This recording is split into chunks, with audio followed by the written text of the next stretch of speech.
Jeg har altid været draget af interessen for livet under vand. Helt fra barn sad jeg jo og så Jacques Cousteau i fjernsynet og var så nysgerrig på den her verden.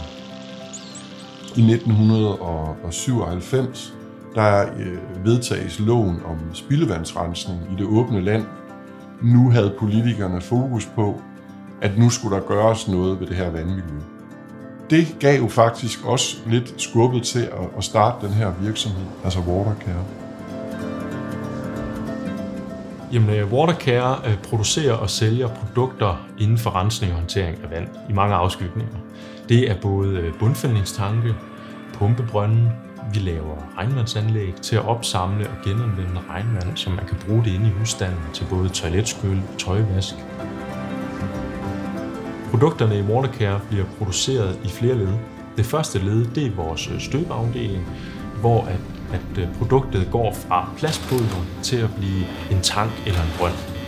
I næste led, der har vi vores montageafdeling, og det er så her, at vi skaber de specifikke varenumre ved at lægge rør og pumper og fittings ind i den her brønd eller den her tank. Den sociale ansvarlighed betyder utrolig meget for Watercare af flere årsager. De indirekte effekter, som det giver at give plads til en medarbejder, som ellers har svært ved at finde sin plads i arbejdsmarkedet. Det er et utroligt engagement, en utrolig stor arbejdsglæde og lyst, de kommer med. Og det smitter på resten af medarbejderstaben. Rent vand er så uhyre vigtigt for vores overlevelse. Altså, uden rent vand, kan vi sige, intet liv på jorden. Det giver jo bare i sig selv en kæmpe opgave for Watercare. At det vi gør, det er noget, der virkelig gør en forskel.